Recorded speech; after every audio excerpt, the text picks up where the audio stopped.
Thank you so very much for joining us for our Industry Leaders panel discussion on reinventing HR for a new digital landscape of work, where our panelists will be discussing a lot more about how one can recreate the experience of spontaneous interactions and bring about a change. So a lot can happen over the discussion right here, how HR is using technology to solve the employee challenges, how data can amplify the intelligence for your organization, all this and more. Let me now extend a very warm welcome to our panelists right here. I'd like to present to you Dr. Tanaya Mishra, Global CHRO Strides. A very warm welcome to Ms. Rajorshi, Ganguli, President and Global HR Head, Alkem Laboratories. May I also present you Ms. Nivedita, Nanda, Group CHRO, Kaya Limited. And the panel discussion will be moderated by Mr. Anubhav Gupta, Partner, Deloitte India. May I now hand over to you, Mr. Gupta. Thank you, Isha. And good afternoon, everyone. And thanks for joining in. A very warm welcome to all our panelists, and thank you for taking out time for this discussion. Now, one thing that has taken the entire world by storm, obviously, is COVID. But one positive thing that has changed our lives is digital world that we live in. Now, I'm not sure if there is any part of our life today, be it business, be it our personal lives, that has not been impacted by digitalization. So today we are going to talk about the role of digitalization in human resources function and how is it helping change the traditional ways of working. And most importantly, it is not just the optical change that we are talking about. Digitalization holds the promise of improving productivity, lowering cost in long run, making the life of employees a lot easier, providing a better working environment, and a lot more. Just as an example, if you look at developments in artificial intelligence space, there are immense possibilities. We are talking about monitoring employee engagement on a real-time basis to projecting how the employees are going to perform during the year, etc., etc. So I'm personally very excited about the possibilities that digitalization is putting in front of us. And happy to get started now. So Dr. Tanaya, let me come to you first. And digitalization has a big role to play in the future of work, workplace, and workforce. How do you see digital revolution manifesting itself in the HR function at a strategic level? That is, when you look at it from the lens of a CHRO or from a lens of a HR head. First of all, thank you very much for having me on the panel. Good afternoon, everyone. It's an absolute delight to be here. See, as far as digitization is concerned, it's a full spectrum of things. It's about changing ourselves in the VUCA world and reinventing ourselves. So on the strategic front, if you look at meetings today, you have bots who are presenting, right? You have artificial intelligence, which is trying to understand what is your employee really saying? And that's the virtual connect that we have with tools picking up artificial intelligence of really what is the need of the hour.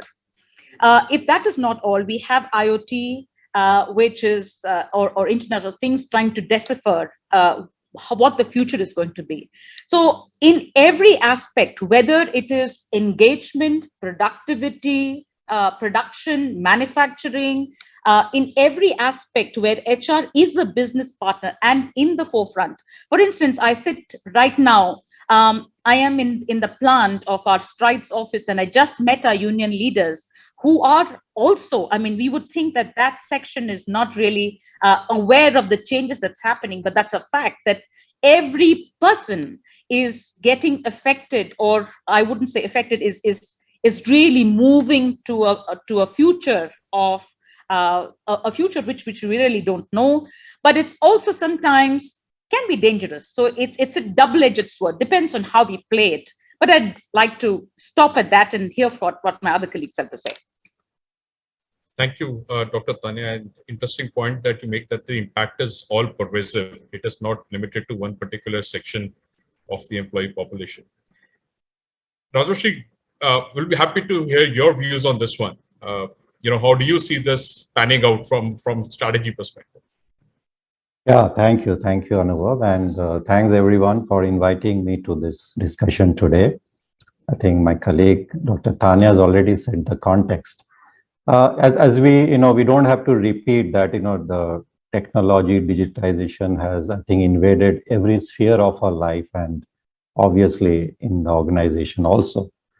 I was trying to, look at from a big picture point of view at a strategic level. If I have to respond to your question, I think I broadly see that, it is touching 4 areas, and that's where the deep impact is being seen. I think the number one is, how do we use this entire technology, digitization, to connect people to business? I think, there are multiple things happening with technology, people dimensions. So I think at a broad picture level, how do we connect the people to business is one dimension I'm looking at it. The second dimension where I'm looking at the technology is playing a role is unlocking the potential of the person or the employees, through variety of things that we do. I mean, there's a plethora of skill development programs, online, courses, how do we deploy talent for different kind of critical positions in the organization. And many of these technology data is helping us by using different tools. I think the third area where we are looking at is the employee experience. And that's where what she mentioned is, different forms of engagement, communication, bots, many things that you use on a day-to-day basis, which gives you a better employee experience. It could be an onboarding experience. It could be a learning experience. That's where technology has invaded. And the fourth is, bit on the operational side, where I look at technology playing a role and it's impacting at a strategic level, is on the area of compliance, security, data security, those aspects. So that would be my initial response to your question, Anubhav. Thank you, Rajorshi. I think very well put together. So 4 things, just to summarize, if I got it correctly. One is connecting the people to business. The second is unlocking the potential of a person. The third is providing a good employee experience. And the fourth is operational improvements. So very well put together, Rajorshi. Thank you. Nivedita, coming to you, you are also, I think you're on mute right now. You also have a service aspect to your business, right? And it would be interesting to get your perspective on how you look at digitalization in HR from a strategic point of view. Absolutely. I think, the human resource management actually is an incredibly complex domain, if I put it that way. We have too many processes, okay? And it often happens, actually, the HR specialist actually spends time on this mundane work and monotonous activities. I always say, till the time you come here, you have actually a clerical job. I'm talking about 10 years back. Things have changed, okay? People went to automation. Sometimes even today's day, people get confused digitization or automation, okay, in HR. I think your question is very valid, how the role has changed on a strategic level for HR. Trust me, today's day, when I was regional HR, managing a Western region or, I used to do a mundane work, but today's my regional HR managers don't do that. They have become strategic business partner to their people. It's no more, you reach to the CHRO level, then only you have a strategic role. No, I think the technology has given the HR a very different role. Trust me, the CHR role has actually the first KRA, if I look at it, it's how you're impacting the bottom line. It's no more employee experience, no more attrition, no more, it's straight away bottom line. How you are, contributing to the bottom line. So the digital transformation, actually, people, I spoke to you now, people confuse into automation. Actually, it creates an all-in workforce approach, if I have to say. It's beyond your automation. It actually improves business agility. And it's a more comprehensive and effective use of the intelligence services. The data we get today in our organization, as you rightly asked, in service, earlier, it was very difficult for us to manage, find out the productivity of people. Okay, how do people operate in the clinics? Okay, in retail, I'll talk about also. It's very difficult. Today, because of the automation, because of the system in place, Fortunately or unfortunately, sometimes it happens that people don't use technology. So the HR role, creating that whole, creating a culture of a digital transformation has become a big role. If you ask me, evolved organizations are doing that, even smaller organizations also. Into the HR heads today's think, how do I manage the bottom line? How do I create a culture of digital transformation? During pandemic, we also realized, how do we make, how do we get into a digital transformation? How do we reimagine our business? So we got into a very, a web consulting business. We got into a product business, and the entire staff had to be, connected. Even our clinics were closed. I'm talking about last year. People had to get into LMS. They were trained on product, how to sell products online. We got a brand.com for us. We never had a brand.com. We used to, sell our products in Nykaa or Amazon. So we reimagined the business. And I think HR role has changed with the digital transformation. Maybe 10 years back, we were very happy with the ESS, that employee self-service. All of us are very happy. Oh, yes, but I think it's much beyond that. And of course, that was faster, to get things, but it has become outdated and fragmented or that disconnected to today's state. It is much beyond that. And I think the CHR role has changed Anubhav a lot. Yeah. Thank you, Nivedita, for that perspective. So my takeaway from this is that it is going beyond automation, or rather, it has gone much beyond automation right now. Agree. And the nature of investments that the companies are making, the impact on bottom line, it was just a matter of time when that question is going to get asked. And, ultimately, it is about what impact you are creating, as far as the value of the company goes. So thanks for sharing that. So I'll come to my next question, and Rajorshi, let me come to you with this one. So technology is being extensively used in most HR sub-functions, as we call it. It is being used in recruitment, it is being used in performance management, in rewards management, in most of the HR sub-functions. Now, this has also led, to HR function having immense amount of data at their disposal, right? So how can organizations make best use of this data to improve the effectiveness of the HR processes and also employee productivity? Yeah, I think you're right. I think, see, if you look at now, every organization has adopted technology. So I think there is enough around us in terms of technology, data. I think you ask anything, you will have data. Now, the $1 million question is, what do you do with the data? Because it's, unless data is really gives you insight and able to help you decide better, it doesn't, otherwise it's just a data. So, connecting to Nivedita's point, I think, see, one thing which has really happened well is the routine things that HR was doing about a decade back or more. I think all of us have that free space now. I think we don't get into anything of HR transactions which technology should have done. That's, I think, is being done now. So that frees us from all those clerical and other things which at every hierarchy level, even in HR, people were doing. Now, if you look at, there's so much of data that is around us around people or people processes. I think one biggest advantage of this is how do you use that data in the workforce planning itself, because that's where the productivity, you can unlock a lot of productivity of an organization. Because very often, the whole manpower planning or workforce planning, whatever you call it, it's done in a very ad hoc way, not very scientific way. Sometimes still people use gut feel. So that's where, if you can actually correlate and show how your people deployment is giving you what kind of productivity. For example, we do that a lot in our sales force. In our company, for example, 65% of our headcount is in sales. So for us, every deployment matters. We call it something called per capita per month. So, where it is going up, going down, when should we hire, when we should not hire. I think that's a biggest area where we find that all these people analytics and data gives us insight.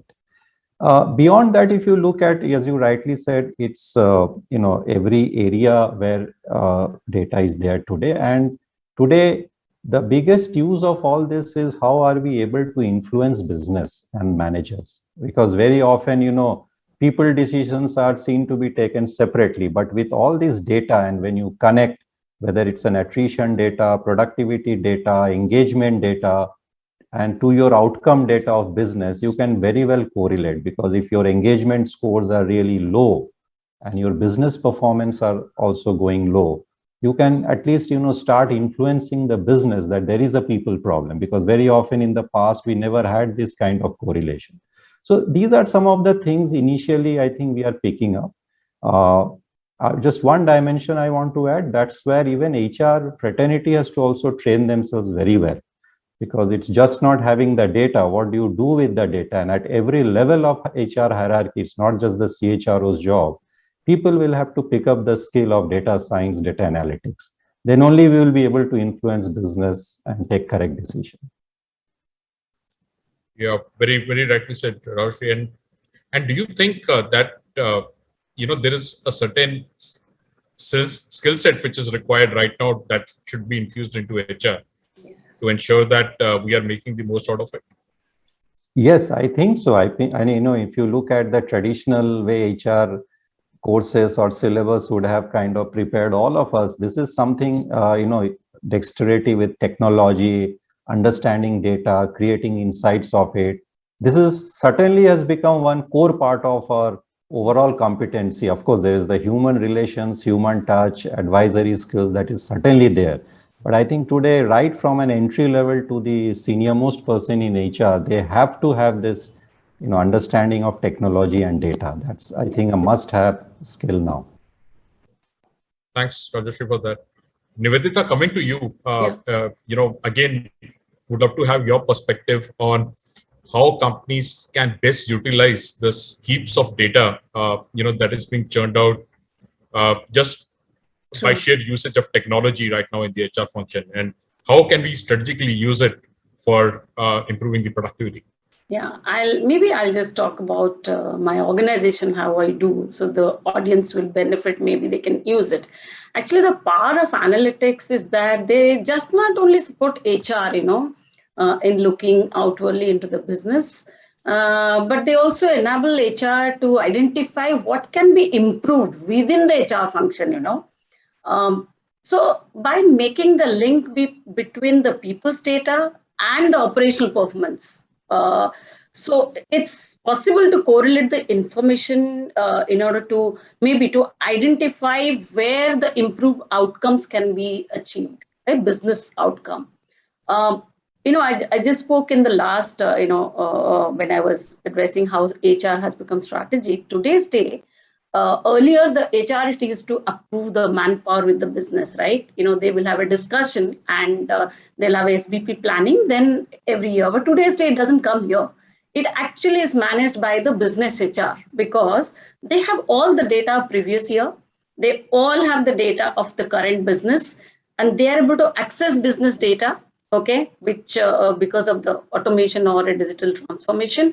And they're able to speak to the regional business head saying that, hey, this is your productivity last year, and you have done this kind of business. You can't ask for people if you do not have this kind of productivity. Particularly our kind of business, we are very highly skilled people, and so the cost, manpower cost to the net revenue is very high because we are in service industry. So if we do not manage that manpower planning, the business is actually, maybe it is a small business or bigger business. The impact is the same if I take it. So basically the HR fraternity today's day, as you rightly said, have to be trained, and they need to use the data in a proper way. I'll tell you, in my organization, we have got something called attrition predictor. Okay. A person who comes on board, okay, requires a 2.5 months training. A lot of machines they use, the doctors, the therapists, they use a lot of machines. So they have a proper training, in the training centers across the country and the region. We have almost 9 to almost 10 training centers where they get trained. So it's a lot of investment on people. If I lose a person, that means I will not be able to give next 3 months. So my business gets affected. So we created attrition predictor. Today's day, exactly how people know, because using this a mathematical tool and the big data, they are knowing each clinic what will be the attrition for people. I think this is amazing. Uh, Today's day, my business will say, did you, every month they run this predictor, and they will know that, and they will have focus group discussions why the person is wanting to go. Okay, maybe some, and we try to, maintain the, we try to retain our people through these focus groups. That's the positive side. If we know somebody is leaving immediately, and I can't have people on bench the way an IT company has, right? I can't have those people. It's a cost for me. A doctor will not come and say, okay, I'll have a, there will be a vacancy and I'll go. Because in India, you have the MD dermatologists are very few. So, or in a Middle East, where we have almost 60 clinics. So the thing is, if I'm able to know my attrition, I'm able to use my data on productivity. If there is this high productivity, you plan your manpower. That's one side. Second, the engagement piece.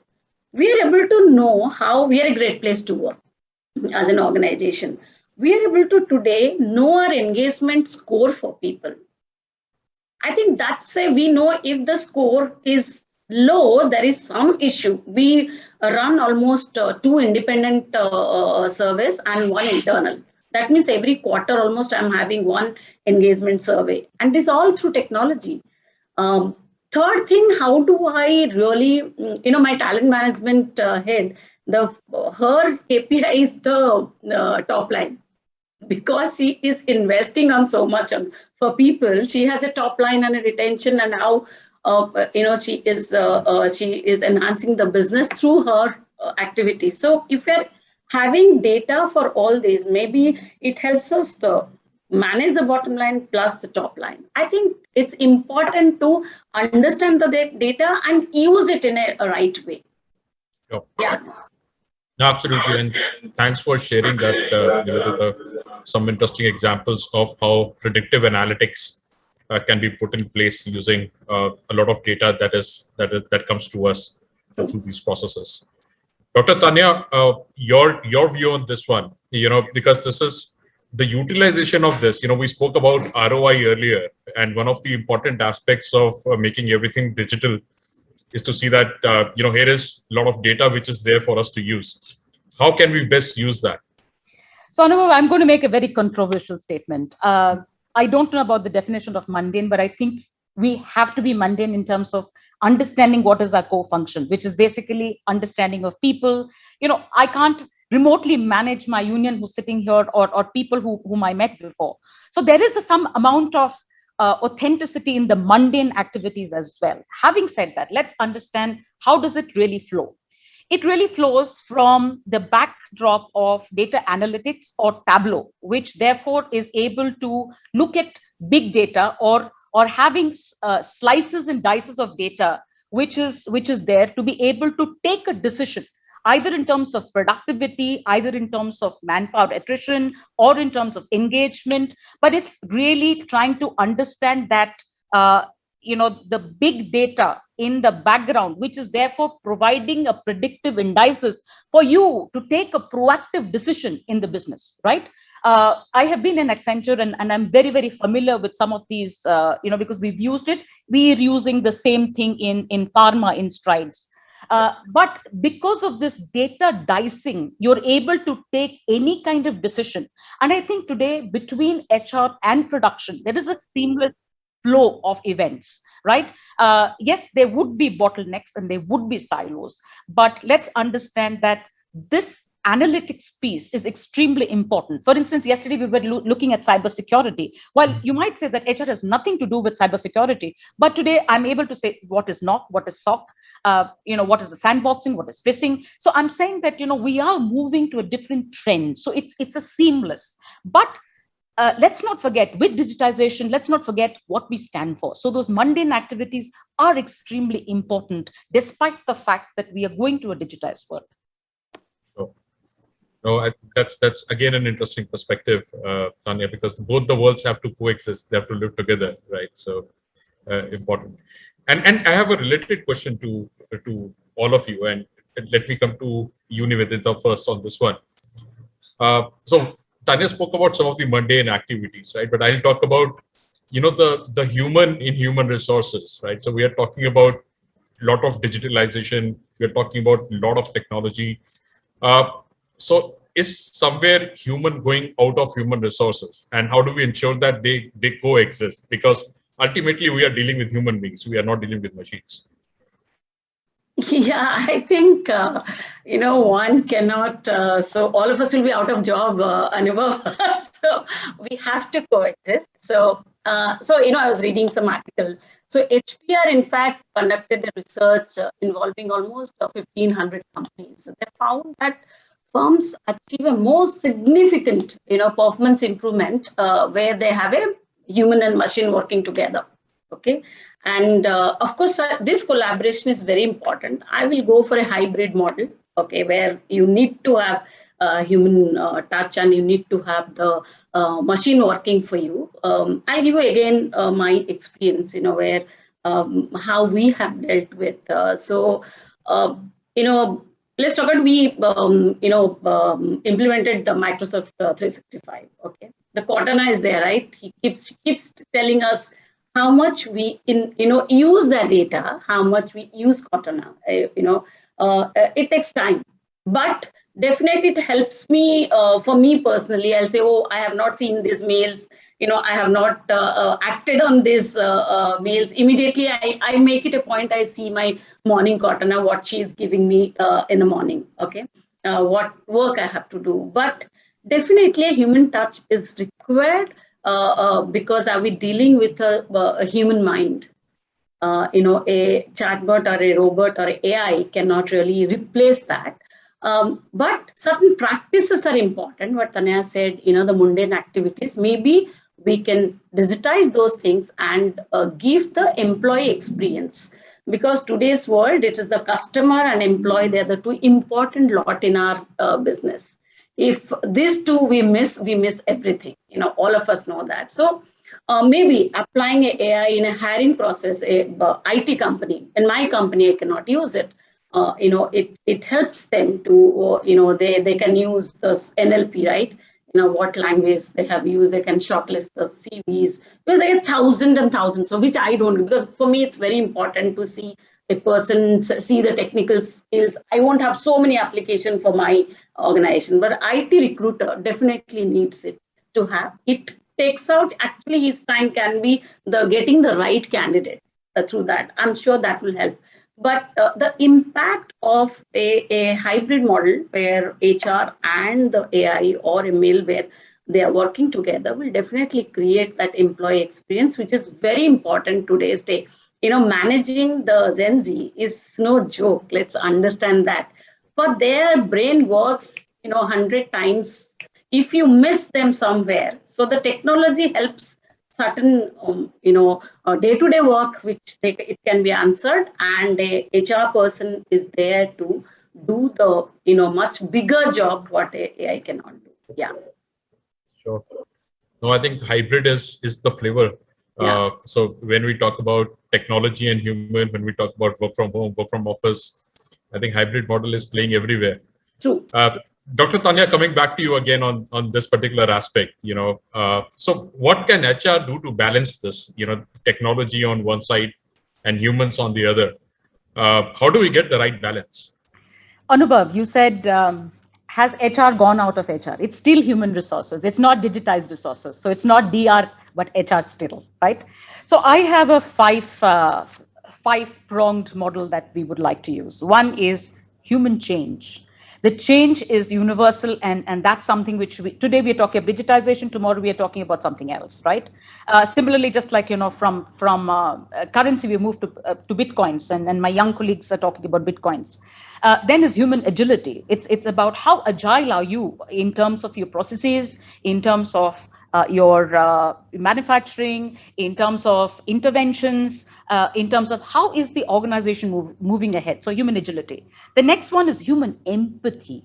How empathetic are you? I mean, when we sit across, we might be having a very, very heated discussion with the union, but they understand the empathy. You and me are having a conversation, but you understand where I'm coming from. That's human empathy. That's the number 3. Number 4 is human data, which is human resources data. So slicing and dicing of data to be used in the right manner for whatever is necessary, right? Next is human interface. What are these interfaces that we have, which is not necessarily a machine? We've all done work from home, but has it got the kind of effect when we meet in person, when we laugh, when we have a cup of tea, when everybody in US is calling their teams back in? So are we in India, right? The last is human touch, which can never replace anything. Machines can never replace human touch. So that's the 6-prong model for you. Interesting, Tanaya. And we talk about continuous evolution. So as you rightly said, today we are talking about digitalization. Tomorrow we may talk about something else. But the human, hopefully, will never go out of human resources. Rajorshi, will happy to have your thoughts on this one. Again, the workforce is diverse. Given the nature of the organization, you deal with multiple cultures as well. Across the globe. How do you see this panning out? In terms of keeping human within human resources, along with digital. Yeah, I think. See, I mean, human out of human resources can never be taken out, and if we do that, it's dangerous. We have to coexist, and I would still lean more on the human part than the technology. Technology can just be an enabler. See, there are various kind of functions or roles we play in the HR fraternity, and not just HR fraternity. Even a manager plays the role of a human resource, I would say, because he or she manages the team. See, while technology can help you, take better decision, get more insight and all, but everything cannot be substituted by artificial intelligence.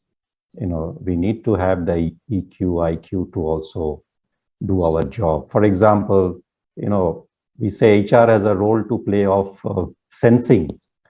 I don't think any technology, of course, technology can give you some indication, but, when you walk in the corridors or go to a shop floor or meet your sales force, you sense something, what's going right, what's not going right. The power of listening, the power of conversation, these things cannot be taken away by technology, because this is where really the human resource or the human interface plays a role. Even things like grievance handling. You need a shoulder to cry. I mean, technology or a chatbot cannot be a substitute to a grievance handling mechanism. At the most, it can give you a very, kind of robotic way of answering some queries, but it cannot solve your grievance.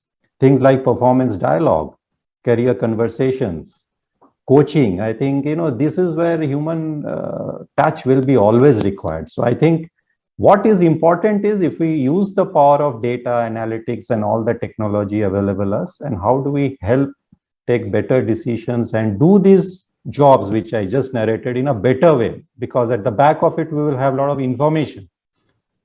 Sure. But we have to listen, we have to converse, we have to coach, we have to meet people, socialize. And we have seen now this work from home was a very big fad before pandemic, but people are becoming very tired of it now.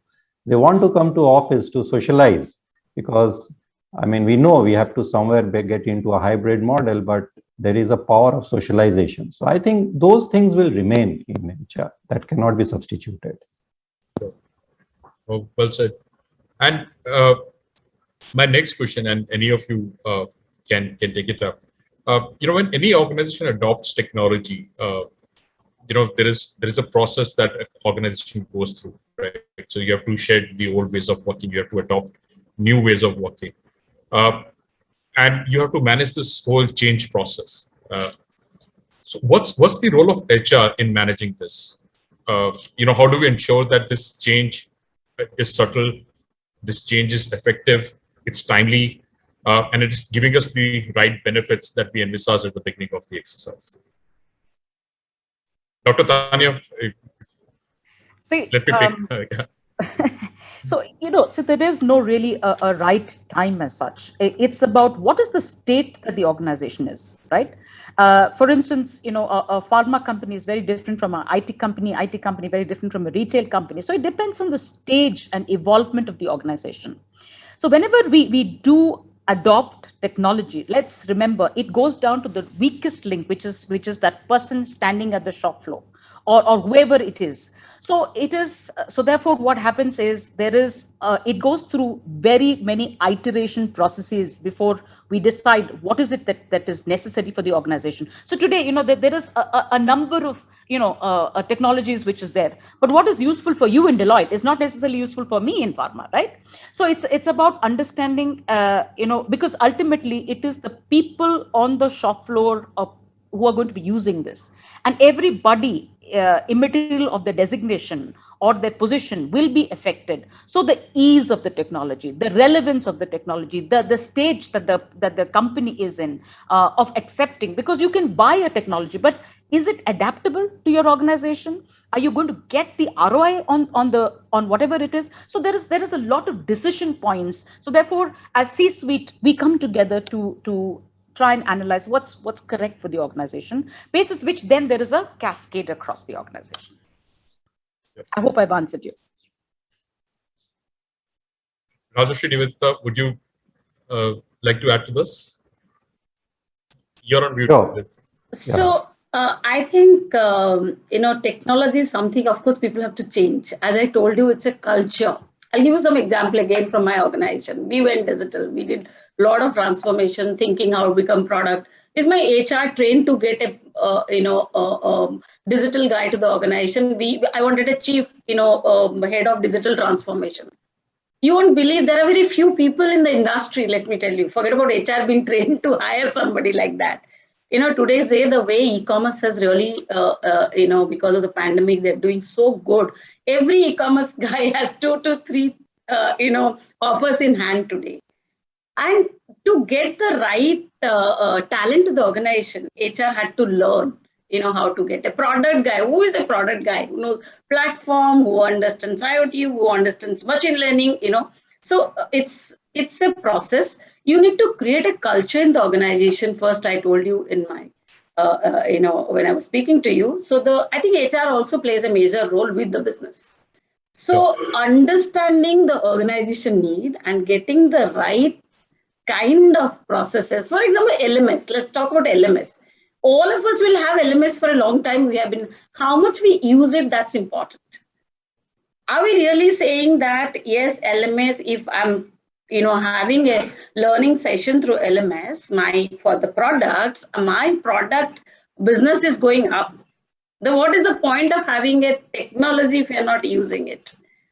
Sales training, Tanaya will be able to, speak better, her medical representatives, okay? They need to know the product very well when they go to speak to the doctor, okay? If your technology doesn't give you those look and feel, okay, of the product, you don't know what is, of course, ingredients is very easy to understand what are the, product ingredients. How to sell to a doctor is the biggest, toughest task for any medical rep, right? But one thing I miss, I'll tell you, during this whole digital transformation, I really missed the interviews when we were having. I used to have my 60% of interview through the body language. Trust me, I missed that. I have to literally, see the person, because it's very difficult in a virtual interview, otherwise we are so experienced, so many years of experience we have. When you see a person, we try to, of course, we use a lot of psychometric tests. We used to do it, earlier. It's not new that, because it's became work from home or, people are from, but the best part is I'm able to hire talent from anywhere in the world because of this.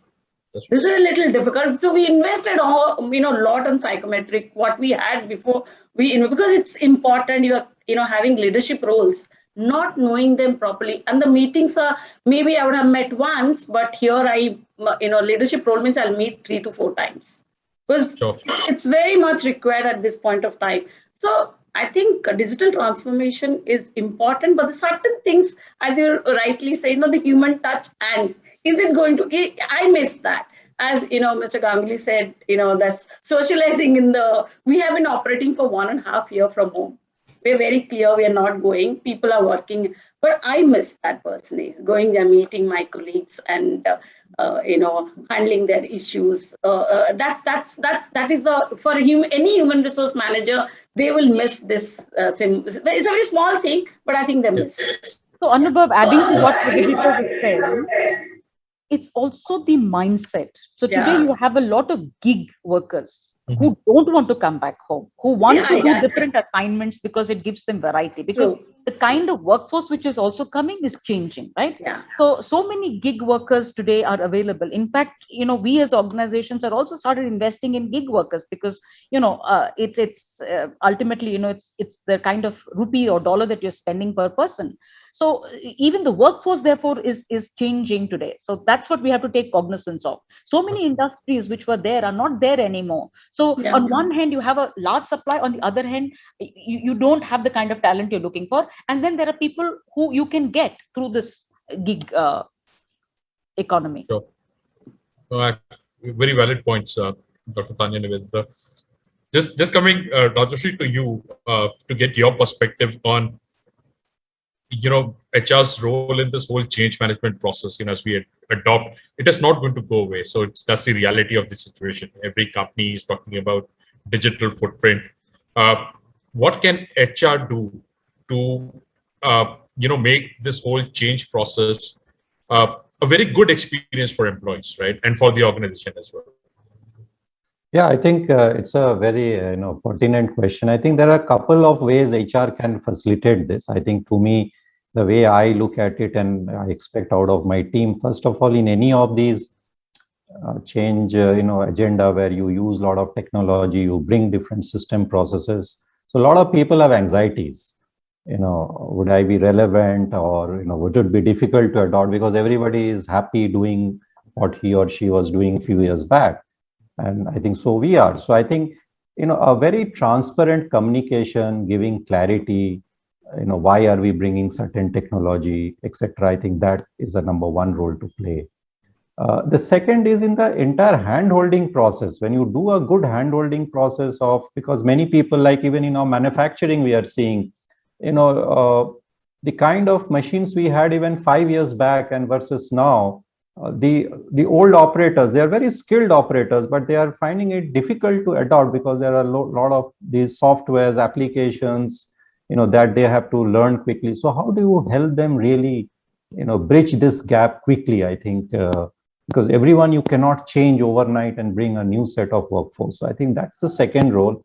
Third, I think where, any technology that we are bringing to the organization, which is not just HR related technology. I mean, for example, if you are even buying a new procurement system, or you're buying some other tools to run other parts, everywhere there is a human connect. So the dialogue that I always do with my business head is, how do you ensure the technology that we are bringing is really very simple and easy to understand? Many times we bring a lot of technology, but people do not use it because it's very cumbersome, and at the end of the day, the user is not able to understand how it is giving them a better way of life than previous. And that is where many technology fails. Even in HR technology, we bring a lot of things, systems, this, but really has it made our life simpler and better? I think my last 30 seconds, I mean, one example which I give to everyone, that look how the banking system was 20 years, 15 years back, and how really technology has helped us, because hardly we go to bank. So if technology can really help us do things better and at our convenience and pace, people will really love and adopt it. And that's the role where HR has to really play in not just the technology within HR, but around also. I'm going to add again to what you said. Sure. I think it's also about unlearning, relearning, and learning, and also about unskilling, reskilling, and skilling for everything that we have. No, absolutely, Dr. Tanaya, as you said earlier, also, it's an evolution. So it will take time, but it will happen, and we just have to ensure that everything coexists in this world. So I think with that, we are on top of the hour. Isha, if we have any questions from the audience, we'll be happy to take that right now.